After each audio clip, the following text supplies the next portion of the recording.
Society 5.0. Ya.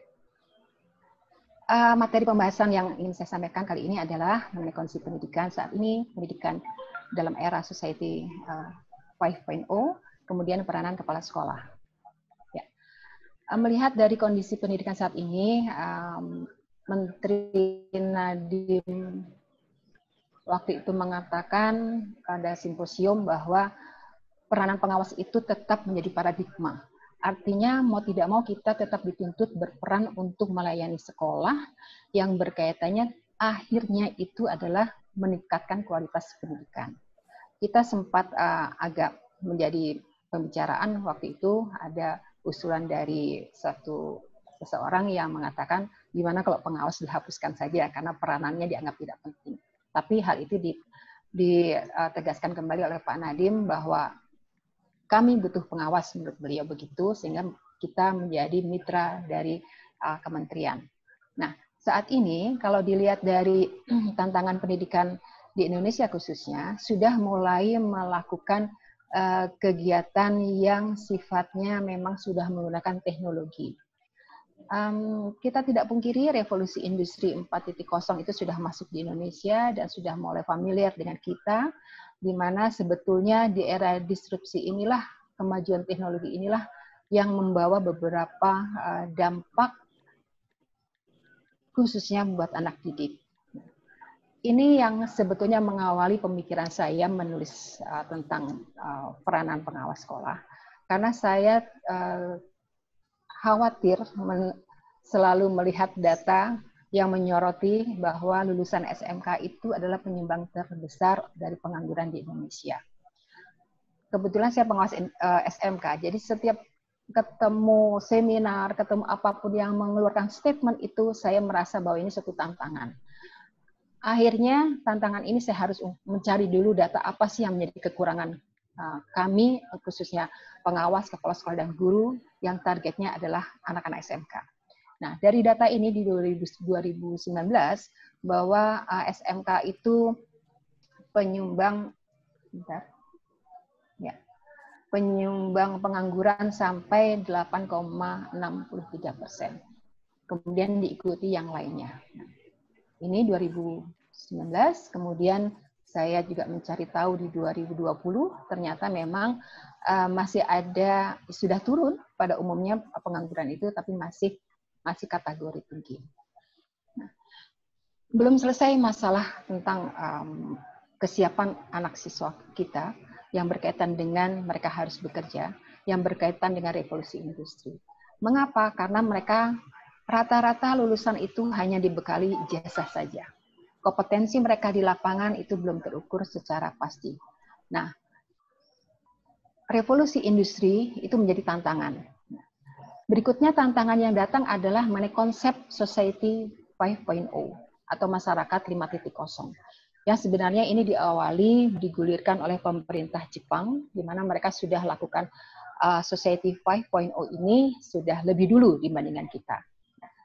Intinya adalah 5.0 itu menggiring bagaimana masyarakat menggunakan teknologi, menggunakan semuanya serba digitalisasi yang berkaitan dengan revolusi industri 4.0 itu dengan bijaksana.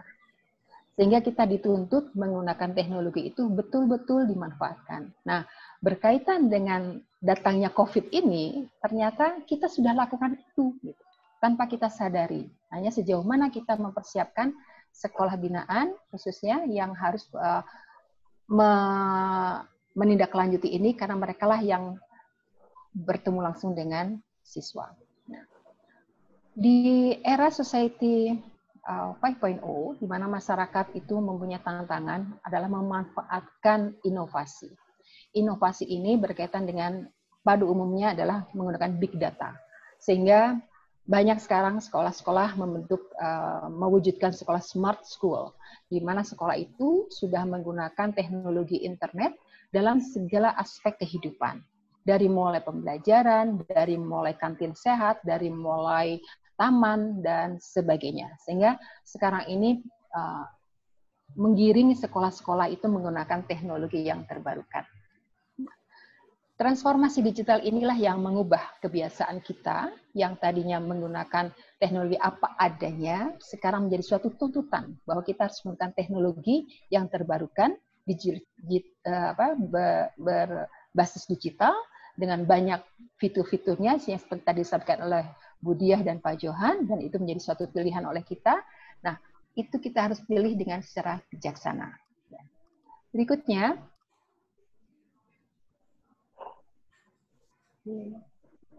ya. Nah, bahkan melalui pendidikan ini diharapkan adalah membuka peluang kepada khususnya peserta didik kita yang nantinya mereka akan menjadi manusia dewasa, bagian dari generasi penerus dan sebagainya, untuk bisa menjalani kehidupan itu lebih bermakna. Nah, konsep inilah yang dikembangkan oleh di masyarakat 5.0 yang tetap berdampingan dengan konsep revolusi industri. Bagaimana dengan peranan pengawas sekolah itu sendiri?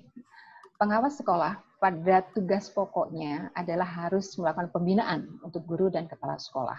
Nah, bedanya sekarang kita selaku pengawas sekolah harus lebih dulu menguasai semua teknologi itu dan dapat dibagikan kepada kepala sekolah dan guru-guru kita sehingga mereka bisa membina sekolah atau membina siswa itu menggunakan internet atau digital itu secara bijaksana sehingga tidak disalahgunakan.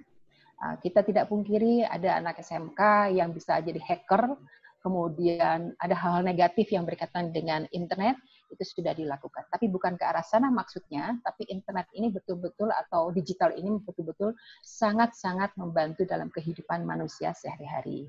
Sehingga disinilah peranan pengawas sekolah harus bisa mewujudkan SDM yang baik dan berkualitas, yang akhirnya adalah menggiring siswa itu juga siap menghadapi tantangan.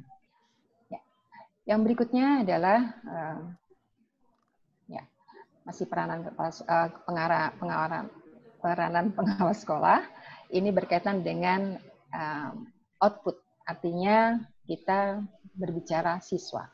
Yang kita hadapi adalah siswa generasi milenial, di mana ciri-ciri siswa milenial itu adalah mempunyai karakteristik dia aktif dalam menggunakan internet, mempunyai pikiran yang luas, generasi yang cepat dan bukan instan, kemudian berorientasi pada passion, berpendidikan tinggi, kreatif, inovatif, dan sebagainya. Itulah ciri-ciri generasi sekarang. Sehingga kalau kita tidak bisa mengimbangi itu, sampai kapan kita akan tersusul oleh mereka, karena mereka lebih cepat dulu bisa mengakses informasi, lebih cepat dulu belajar yang kita belum ajarkan, mereka sudah bisa. Nah, di sini kuncinya adalah guru sudah harus mulai memberikan proses pembelajaran dengan cara yang dikenal dengan HOTS, itu bagaimana mereka berpikir kritis dan sebagainya. Itu sudah harus bisa diimplementasikan dalam kehidupan sehari-hari.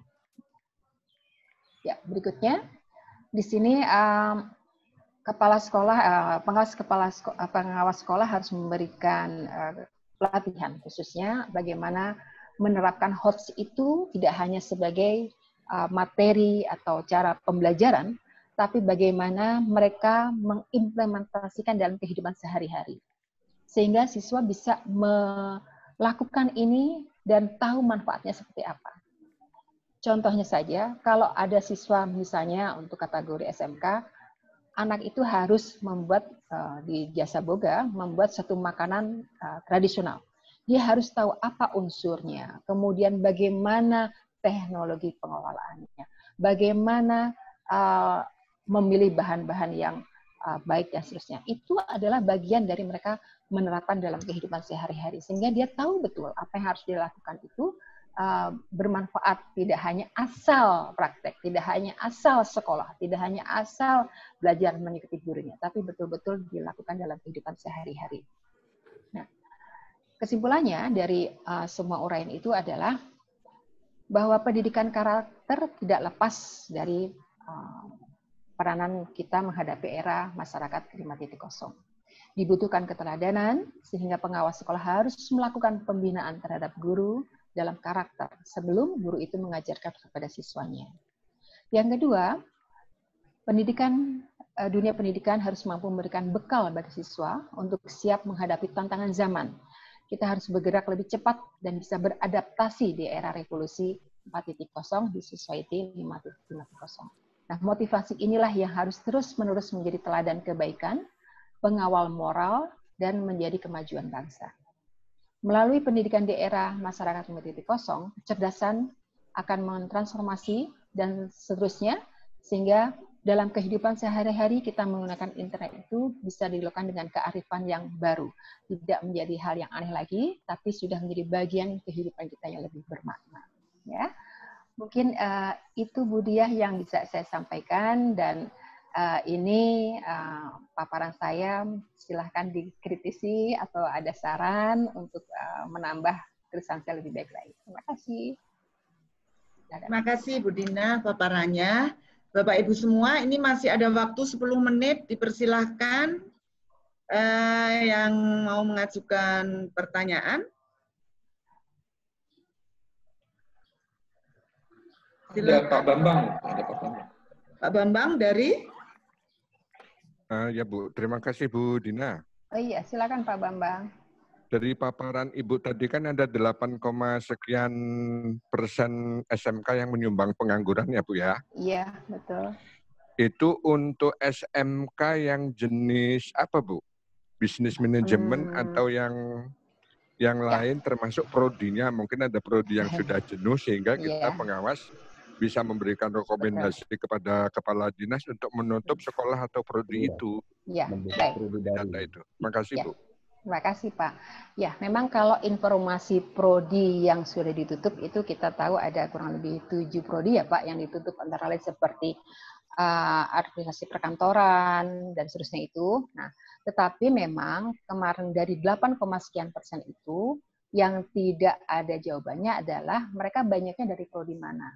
Tapi sebetulnya Pak, kalau kita lihat di lapangan, anak-anak kita itu kadang setelah lulus SMK targetnya bekerja.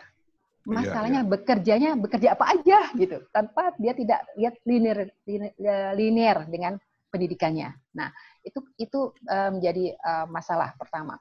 Yang kedua, siswa kita itu kadang pada saat mereka bekerja tidak ada laporan, sehingga kita tahu kan mulai 2 tahun ini di akreditasi itu ada penelusuran alumni. Nah, itu salah satu pembuktian bahwa kita bisa menangkal SMK itu bukan menjadi pengangguran terbesar. Gitu Pak. Gitu Pak Bambang. Ya. Baik Bu, terima kasih Bu. Ya, terima kasih Pak Bambang. Silakan Bu Dia. Terima kasih Pak Bambang, terima kasih Bu Dina. Berikutnya Pak. Ada Bu Baik Mutiara, sepertinya itu. Bu Baik. Silakan Ya, Bu Baik. Bu Baik sudah tadi Bu, sebaiknya. Oh sudah bertanya ya. Pak Nur Isnaini Taufik. Silakan Pak Nur. Pak Nur. Pak Nur Isnaini Taufik. Halo Pak Nur. Oh mungkin masih di. Pak Jo mungkin masih di mute. Ya di anu aja Bu, apa namanya, pencet aja kalau belum tolong sempat. dipencet Pak Nur. Spasinya. Pak Nur Isnaini. Ya, halo. sudah saya buka.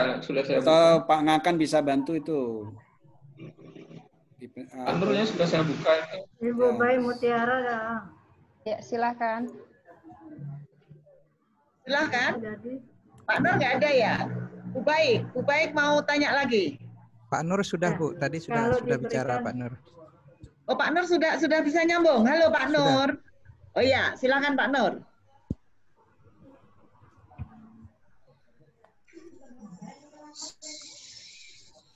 Pak Nur. Pak Nur Isnaini sudah siap, silakan Bu, Pak.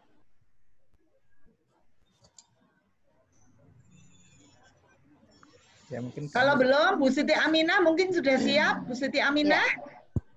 Bu Siti Aminah, Jambi. Halo, Bu Siti Aminah. Tolong di-unmute dulu. Bu Siti Aminah. Belum juga. Pak Ulil. Itu ada Pak Ulil, itu kelihatannya Bu Dia. Pak Ulil? Iya, Pak Ulil Amri. Pak Ulil Amri mau nanya lagi, silakan Pak Ulil. Ya. Halo. Ya, Oh, terima ya. kasih. Bu Siti Aminah udah bisa, Bu? Ulil, Oh, Bu Siti Amri, Aminah udah NTB. masuk, Bu. Bu Siti Aminah atau Pak Ulil dulu ini? Bu Siti Aminah, Pak Ulil sudah Ulil. tadi. Ya. Oh ya, sudah. Oke, Bu Siti baik. Aminah dulu. Ya, silakan. Nanti ya Pak ya. Silakan Ibu Siti. Silakan Bu Siti. Ya, Assalamualaikum warahmatullahi wabarakatuh. Waalaikumsalam. Wah, saya sangat tertarik sekali nih, ibu-ibu pengawas dan bapak pengawas ya. Di sini peranan pengawas sekolah di era society ya Bu ya. Ya. 4.0. Nah, sebetulnya ini sudah impian kita sebagai pengawas untuk kedepannya. Nah, alhamdulillah Ibu Dina sudah melaksanakan ini ya. Ya. Nah, saya selaku pengawas bimbingan konseling itu berada juga di SMA dan di SMK, Bu ya. Ya. Kalau di tempat saya itu